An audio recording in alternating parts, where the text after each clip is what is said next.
Hey, what's up guys, TechTine here and I'm back again with a brand new video. So before I begin, I just want to thank you all so much for watching. If you do enjoy my content, don't be a stranger, make sure you subscribe and also leave a thumbs up. So with that being said, today I'm going to be giving you guys my first impressions of the 2024 Moto Razr. And this is Motorola's second attempt at kind of a budget flip device. So let's see how it goes. I know I'm a little bit late to the party, but I have some thoughts on this phone. Alright, so beginning with the design itself, there are some notable changes that I like and some that I find strange. So beginning with this kind of material that they decided to use on the back, which is not the same as the kind of the vegan leather which is found on the previous generation. It's more of a kind of softer matte finish that I like it a little bit better than the older material. It's a little bit more grippy and also makes it easier to clean, especially when dust comes around the material. So I like it. It looks pretty good. One of the strange things about this design though, which is found on the top half of the screen between the hinge, kind of they try to use the same material. It looks kind of off. It doesn't look that good, but the hinge design itself though is supposedly improved. On the top half of the phone you will find the display, which we're gonna have a conversation about, but basically it's a 3.6 inch display, 1056 by 1066, weird aspect ratio, and it does use Gorilla Glass Victus, and it allows for a different kind of experience when it comes to using these kind of flip devices. Also on the top half of the phone you will find your dual camera setup, which we will definitely also have a conversation about, but it is also again supposedly improved from the previous generation. On the bottom of the phone you will find your USB-C that does support 30 watts of fast charging, as well as your bottom facing speaker and a microphone. And again, this is definitely a phone that is not cheap, but not also the top of the top premium device. The sides themselves are made out of aluminum, and speaking of the sides, you will get on the right hand side your power button and your volume up and down. So the next topic of conversation that I want to discuss is in the front of the phone, which is the display itself. And it's kind of a upgrade and a downgrade at the same time. So there are some things that they changed, which is the brightness, but there are some things that they just decided to knock it down a notch. So basically it's a 6.9 inch display, 2640 by 1080p POLED display, and or LTP OLED is what they like to call it. Billion colors, HDR10 plus, and a high peak brightness of 3000 nits. So this phone definitely gets really bright.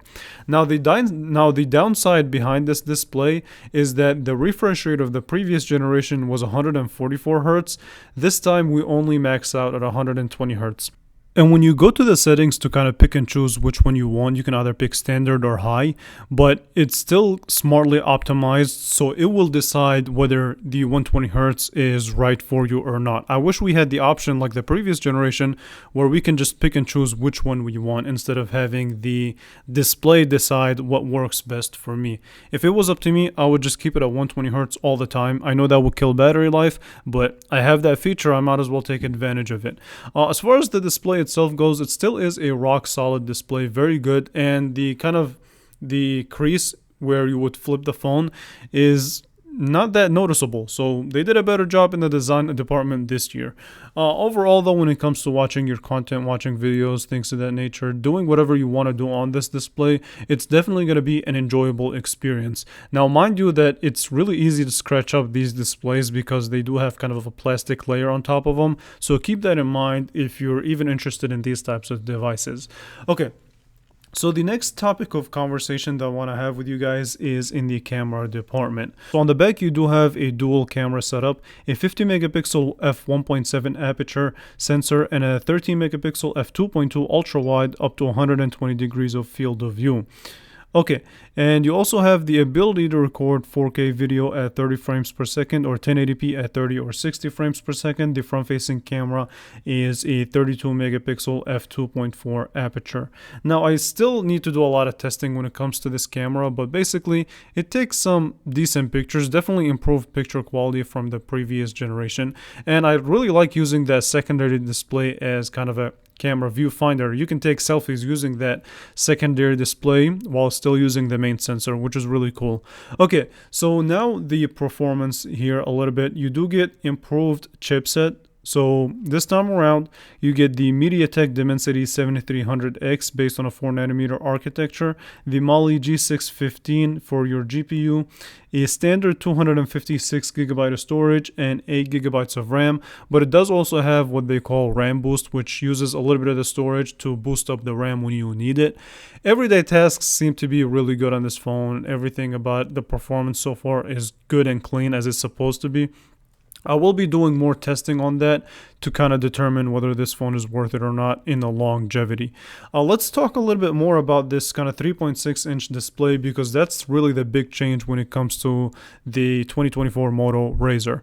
So you can do a lot more than that little 1.6-inch display that they had last year. So it's much more capable. You can send text messages, you can browse the web, go through your photos, take pictures. You can do pretty much anything that you can think of other than just making a phone call, essentially. So it's a whole different phone in this kind of 3.6-inch screen, which is really cool. I'm assuming the app support is still also limited though, so you can't really play games or do anything crazy like that, but it still is a nice display to use, and you can actually use it as, like I said, as a viewfinder for your kind of camera.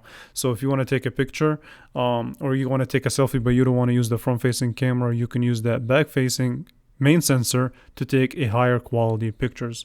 But yeah, so essentially this is kind of my first impressions of the 2024 Moto Razr. I will be doing more testing to determine whether this phone is going to be worth it in the long run or not, so be sure you're subscribed to that. A lot more on this phone is coming really soon, so stay tuned and I will catch you guys. So in the comments below, if you do have this phone, I would love to hear your guys' thoughts. What do you think of having this phone so far? Do you like it? Do you hate it? If you don't have it, would you consider it? So leave it in the comments below and I will definitely catch you guys in the next one. Thank you guys so much for watching.